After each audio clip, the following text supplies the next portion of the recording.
नमस्कार, आप देख रहे हैं अपने उत्तराखंड और मैं हूं आपके साथ मोनिका। शुरुआत करते हैं उत्तराखंड की इस वक्त की बड़ी और अहम जानकारी के साथ। देहरादून स्थित राजकीय दून मेडिकल कॉलेज में स्थापित कैथ लैब का केंद्रीय स्वास्थ्य मंत्री डॉक्टर मनसुख मंडाविया और सीएम धामी ने लोकार्पण किया, जिसके तहत आईसीयू, मैमोग्राफी यूनिट और डिजिटल रेडियोग्राफी मशीन का लोकार्पण किया गया। आपको बता दें कि इस कैथ लैब से हार्ट के मरीजों को एंजियोग्राफी की सुविधा मिल सकेगी। हालांकि देहरादून के कोरोनेशन अस्पताल में पीपीपी मोड पर एक कैथ लैब का संचालन पहले ही किया जा रहा है, लेकिन पहली बार दून अस्पताल में बनाई गई कैथ लैब राज्य सरकार द्वारा संचालित की जाएगी। वहीं केंद्रीय स्वास्थ्य मंत्री डॉक्टर मनसुख मंडाविया ने कहा कि राज्य में डबल इंजन की सरकार की बदौलत स्वास्थ्य सेवाओं को लगातार बेहतर किया जा रहा है।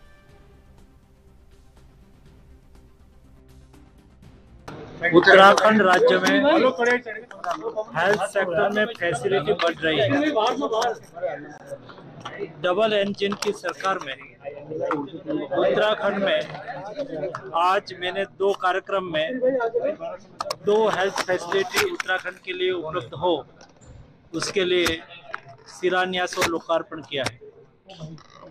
उत्तराखंड ऋषिकेश एम्स में 150 बेड का 100 करोड़ से अधिक रकम से तैयार होने वाला क्रिटिकल केयर यूनिट, जिसमें ऑक्सीजन, वेंटिलेटर समेत सारी व्यवस्था हो, ऐसे क्रिटिकल केयर यूनिट का शिलान्यास किया है। दूसरा, गवर्नमेंट मेडिकल कॉलेज में कैथ लैब का आज मैंने लोकार्पण किया। उत्तराखंड में खास करके देहरादून में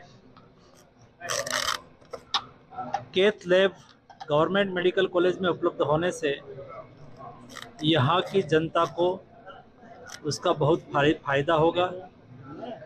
कोई भी इस टाइप की बीमारी हो तो उसको तुरंत ही इलाज मिल पाएगा।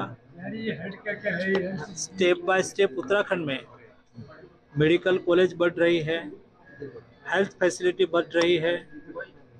आने वाले दिनों में कोई बड़ा निदान कराना हो या तो टर्शरी के ट्रीटमेंट लेनी हो, एक समय था आज से 2 दशक पहले देश में 100 करोड़ जनसंख्या में एक एम्स थी। आज मुझे बताते हुए खुशी हो रही है, 1 करोड़ की जनसंख्या में एक एम्स है उत्तराखंड में, जो देश में टर्शरी केयर हेल्थ फैसिलिटी प्रधानमंत्री जी उपलब्ध करा रहे हैं। उसका नतीजा है आज उत्तराखंड के पास देश की एक बहुत अच्छी ऋषिकेश एम्स भी है और मेडिकल कॉलेज भी बढ़। आज विधिवत रूप से जो प्रारंभ हो गया है, इसके प्रारंभ हो जाने से आम आदमी को, सामान्य आदमी को और दूर दराज से आने वाले लोग उसके हृदय से संबंधित बीमारियां और आईसीयू से संबंधित जो भी सुविधाएं हैं वो अब आसानी से प्राप्त हो पाएंगी। और निश्चित रूप से ये एक बहुत बड़ा काम है। इसके लिए मैं हमारे भारत सरकार के स्वास्थ्य मंत्री मांडिया जी का, मनसुख भाई का बहुत धन्यवाद करता हूँ। और उनसे हमने अनुरोध किया है कि अन्य स्थानों पर भी हमको जो है इस प्रकार की कैथ लैब मिल जाएगी। और उन्होंने हमको आश्वस्त किया है 4 धाम यात्रा के लिए भी भारत सरकार के सहयोग से और बहुत सारे काम यहाँ पर चल रहे हैं। जल्द ही स्वास्थ्य के क्षेत्र में हमारी सभी राज्यों की तुलना में हमारा राज्य भी हिंदुस्तान के अग्रणी राज्यों में होगा, क्योंकि भारत सरकार लगातार हमको सहयोग कर रही है और हम उस पर आगे बढ़ रहे हैं। उत्तराखंड में कई दिनों से लगातार हो रही भारी बारिश लोगों पर आफत बनकर टूट पड़ी है। भारी बारिश ने लोगों का जीना दूभर कर दिया है और जलभराव के कारण लोगों को कई परेशानियों का सामना करना पड़ रहा है। वहीं मुख्यमंत्री पुष्कर सिंह धामी ने मीडिया से बातचीत करते हुए कहा कि आपदा की स्थिति में हमारा प्रशासन पूरी तरह से जुटा हुआ है। साथ ही कहा कि लोगों को जल्द से जल्द वापस समान जीवन देने का प्रयास किया जा रहा है। हरिद्वार में जल भराव काफ़ी ज़्यादा है, आपदा की स्थिति है और पूरा प्रशासन उस काम में लगा हुआ है। हमारी प्राथमिकता है कि सबसे पहले हम जो लोगों का जनजीवन है उसको सामान्य स्थितियों पर ले जाएं और उसमें सारा प्रशासन लगा हुआ है। और इस समय में जितने भी जो भी आपदा प्रभावित क्षेत्र हैं या आपदा से प्रभावित लोग हैं, उनको किसी प्रकार की जो दैनिक उपयोग की चीज़ें हैं, मूलभूत उनकी ज़रूरतें हैं, उन सबको पूरा करने के लिए सभी को निर्देशित किया गया है। उसका हम लोग आप सब जानते हैं, चारधाम यात्रा हो या कांवड़ यात्रा हो या साल भर चलने वाला जो हमारा पर्यटकों का आना जाना हो, वो एक बड़ी संख्या है। जितनी हमारी यहाँ पर जनसंख्या है उसके कम से कम 6-7 गुना ज़्यादा हमको लोगों के लिए व्यवस्था करनी पड़ती है, उनके लिए इंतजाम करने पड़ते हैं। तो निश्चित रूप से हेल्थ और वेलनेस के क्षेत्र में भी हम काम करेंगे, उसमें भारत सरकार का सहयोग करेंगे। बारिश के चलते तमाम नदियां उफान पर हैं। वहीं कोटद्वार नगर से भाबर क्षेत्र को जोड़ने वाला मालन नदी पर बना पुल नदी के तेज बहाव के चलते बीच से ढह गया है, जिससे कि यातायात पूर्णतः बंद हो चुका है। सूचना मिलने पर मौके पर विधानसभा अध्यक्ष रितु खंडूरी भी पहुंची, जहां उन्होंने क्षतिग्रस्त पुल का निरीक्षण किया। साथ ही मीडिया से बातचीत करते हुए कहा कि ये वक्त आरोप प्रत्यारोप का नहीं है। इस समय मेरी प्राथमिकता है कि आवाजाही जल्द से जल्द शुरू की जाए, जिससे आम जन को सुविधा मिल सके।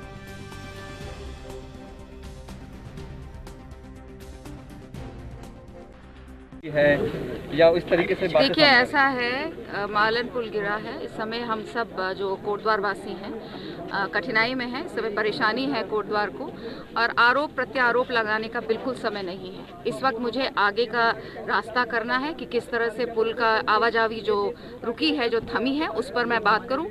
राजनीति करने का समय नहीं है, राजनीतिक बात करने का समय नहीं है। मैं अब लगी हुई हूं कि किस तरह से जहां भी कोटद्वार में दिक्कत आई है, किस तरह से वहां सुविधा की जाए, ठीक ठाक किया जाए, और लोगों का जो परेशानी कठिनाई हो रही है, जिससे मुझे बहुत दुख है, उसको कैसे ठीक किया जाए। किसकी गलती लग रही है? भाई देखिए, जवाबदेही जब शुरू होंगी, देखा जाएगा क्या हुआ था, कैसे हुआ था, क्यों हुआ था, उस पर देखा जाएगा। अभी ये जवाबदेही होगी नहीं होगी, पहले मैं ये तो करूं कि आवाजाही शुरू करें, पुल को किस तरह से ठीक किया जाए, लोगों को किस तरह से आने जाने में सुविधा हो, उस पर मैं कार्य करूं।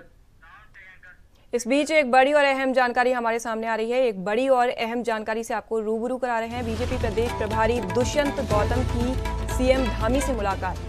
ये बड़ी और अहम जानकारी आपको बता रहे हैं। बीजेपी प्रदेश प्रभारी दुष्यंत गौतम ने सीएम धामी से मुलाकात की। बाढ़ प्रभावित क्षेत्रों और संगठनात्मक मुद्दों पर चर्चा की गई। दुष्यंत कुमार गौतम ने संगठन विस्तार पर सीएम से चर्चा की। ये बड़ी और अहम जानकारी आपको दे रहे हैं। बीजेपी प्रदेश अध्यक्ष महेंद्र भट्ट भी मौजूद रहे। ये बड़ी और अहम जानकारी देहरादून से आपको बता रहे हैं। बीजेपी प्रदेश प्रभारी दुष्यंत गौतम की सीएम धामी से मुलाकात हुई और बाढ़ प्रभावित क्षेत्रों और संगठनात्मक मुद्दों पर चर्चा की गई। ये बड़ी और अहम जानकारी आपको बता रहे हैं। आपको बता दें कि दुष्यंत कुमार गौतम ने संगठन विस्तार पर सीएम से चर्चा की।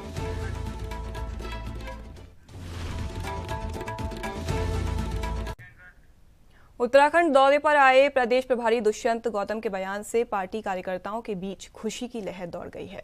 बीजेपी प्रदेश प्रभारी दुष्यंत गौतम, पार्टी प्रदेश अध्यक्ष महेंद्र भट्ट और संगठन महामंत्री अजय कुमार ने मुख्यमंत्री पुष्कर सिंह धामी से मुलाकात की। माना जा रहा है कि दायित्व बंटवारे को लेकर भी बैठक में चर्चा हुई है।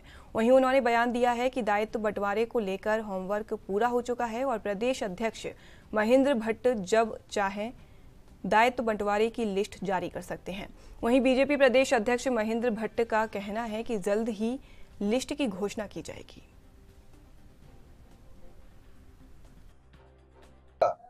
देखिए, एक संगठनात्मक प्रक्रिया है। उस प्रक्रिया के तहत कि कोई हमारे यहाँ कोई परिवार बात तो है नहीं कि एक परिवार ने ऑर्डर दिया और काम हो गया। लोकतांत्रिक तरीके से हम चलते हैं।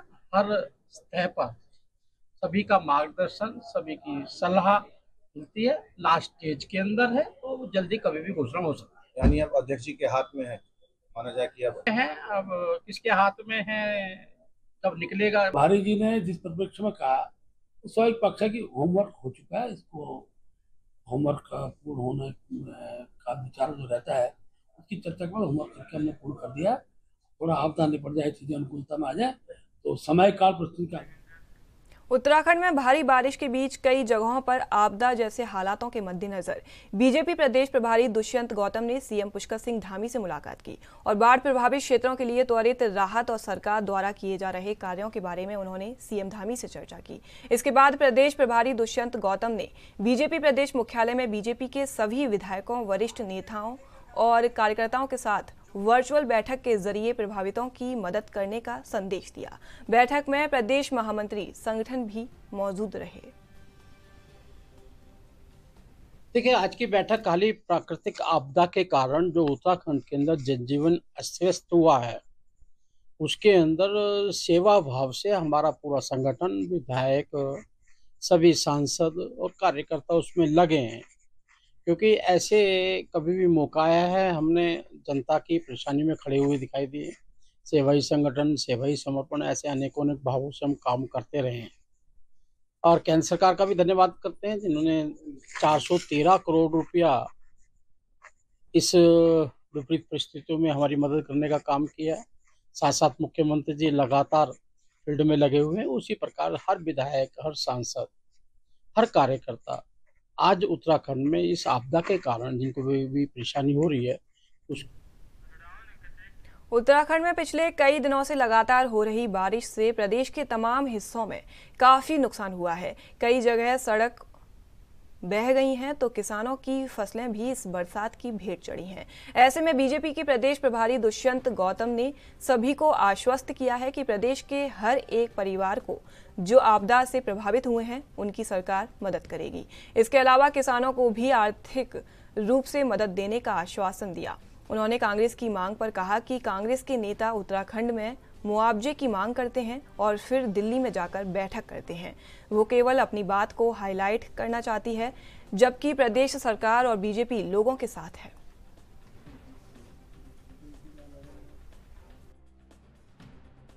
मुआवजा बीजेपी सरकार को देना चाहिए। कांग्रेस डिमांड करके दिल्ली भाग जाती है अपने संगठन को करने के लिए। डिमांड करना उनका एक राजनीतिक शगुफा होता है कि चलो कुछ भी कर दो, अपनी बात लाइट कर देना उसको। लेकिन मैं आपको बता रहा हूँ, उत्तराखंड में रहने वाला कोई भी नागरिक किसी भी बारिश की आपदा से प्रभावित हुआ है उसके हर चीज का ध्यान रखा जाएगा। वो अभी नहीं मालूम पड़ेगा, थोड़े दिन बाद मालूम पड़ेगी। सरकार उसके लिए तत्पर है, सरकार हर एंगल से उसको देख रही है, उसका समाधान भी निकाल रही है। सर, काफी लंबे समय से प्रदेश में भारी बारिश के चलते जहां पूरे प्रदेश को नुकसान झेलना पड़ रहा है, वहीं इसी बीच जर्जर हो चुके स्कूली भवनों की स्थिति सुधारने के लिए सूबे के शिक्षा विभाग अब चिंतित और सजग दिख रहा है। शिक्षा मंत्री धन सिंह रावत की माने तो ऐसे लगभग 427 स्कूल हैं जिनकी हालात ठीक नहीं है। अब उनके जीर्णोद्धार के लिए विभाग कार्य योजना बना रहा है। शिक्षा मंत्री धन सिंह रावत ने कहा कि डी ग्रेड के 227 जर्जर स्कूलों के लिए बजट स्वीकृत किया गया है। साथ ही ऐसे स्कूलों में बच्चों को पठन पाठन ना कराने की सलाह भी दी गई है।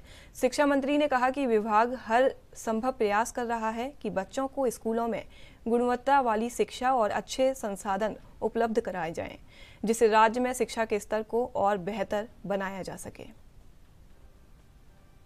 427 स्कूलों चिन्हित किए थे पूरे राज्य के। उसके लिए राज्य सरकार से भी, जिला प्लान से भी और आपदा मद से पैसे दे दिए हैं। और कल भी स्वास्थ्य विभाग और शिक्षा विभाग और पंचायती राज विभाग, सारे डीएम और चीफ सेक्रेटरी का संयुक्त बैठक मैंने अपने अध्यक्षता में की थी। और जहां भी हमारे सीओ लोगों ने कहा कि निश्चित स्कूलों में दिक्कत है, उनको तुरंत पैसा भी अब भेज दिया है। और मैं कह सकता हूं कि अब हमारे राज्य में लगभग डी ग्रेड की जो 227 स्कूलें हैं, उन स्कूलों को पैसा भी दे दिया है, डीपीआर बनाने के लिए भी कह दिया है। और ज़रूरत पड़ेगी तो नई स्कूलें बनानी पड़ेगी तो वो बनाई जाएंगी। तो फिलहाल एक छोटा सा ब्रेक, जल्द हाजिर होंगे ब्रेक के बाद।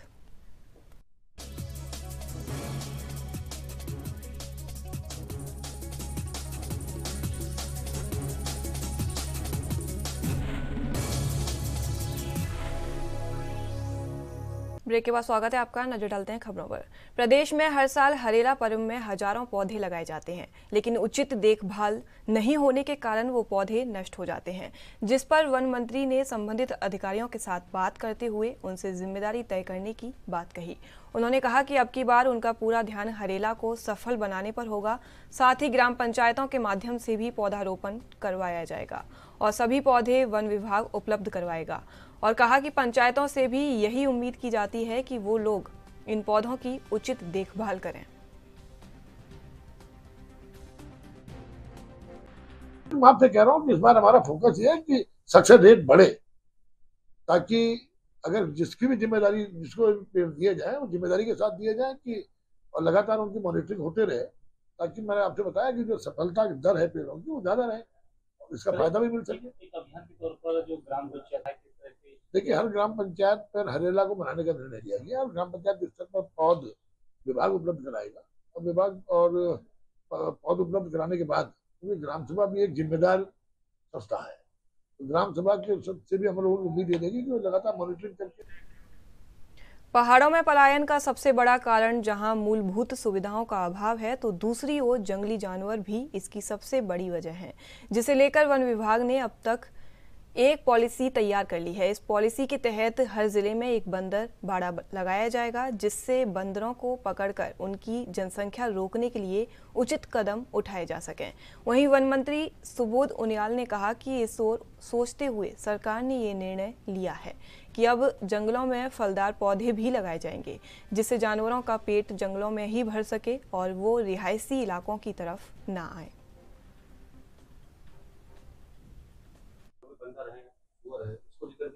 देखिए, जंगली जानवरों को लेकर पॉलिसी बन रही है कि हम हर जनपद में एक बंदरबाड़ा लगाकर और किस तरह से बंदरों के बंध्याकरण पर काम करके उनकी जनसंख्या को रोक सकें।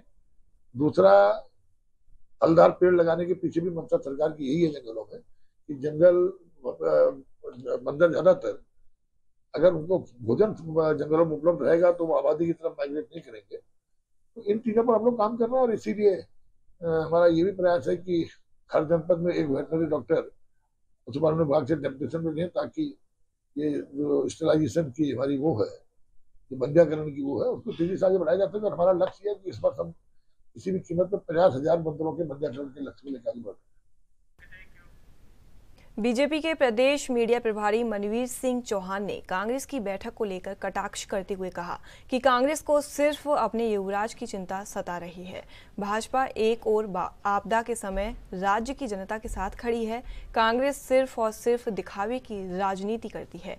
कांग्रेस को सिर्फ अपनी बैठकें और सभाएं करने से मतलब है, उसको उत्तराखंड की जनता से कोई मतलब नहीं है।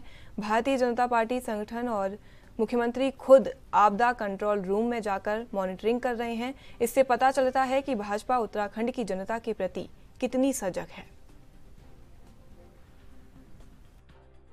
हमारी भारतीय जनता पार्टी और हमारी सरकार जन सेवा में विश्वास करती है। हमारी प्रदेश की जनता किसी भी प्रकार से किसी भी परेशानी में न रहे, उसके लिए भारतीय जनता पार्टी हमेशा कार्य करती है। लेकिन कांग्रेस को सिर्फ राजनीति करनी होती है और उनको जिस प्रकार से हमारा प्रदेश आज आपदाग्रस्त है, उनको अपने भविष्य की चिंता सता रही है या अपने युवराज की चिंता सता रही है। उसके लिए कभी वो सत्याग्रह कर रहे हैं, कभी दिल्ली में बैठा कर रहे हैं।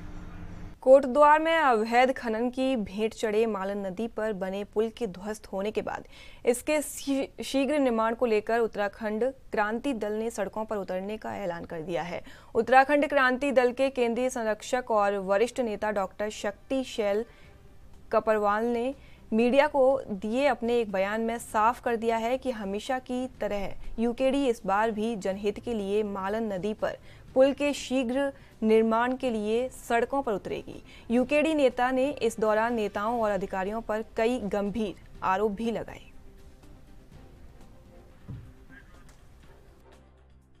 का निर्माण के लिए उत्तराखंड क्रांति दल बहुत शीघ्र लड़ाई लड़ेगा। पिछली भी बार भी हमने लड़ाई लड़ी थी, तो जल्दी सरकार को झुकना पड़ा था हमारी लड़ाई के सामने।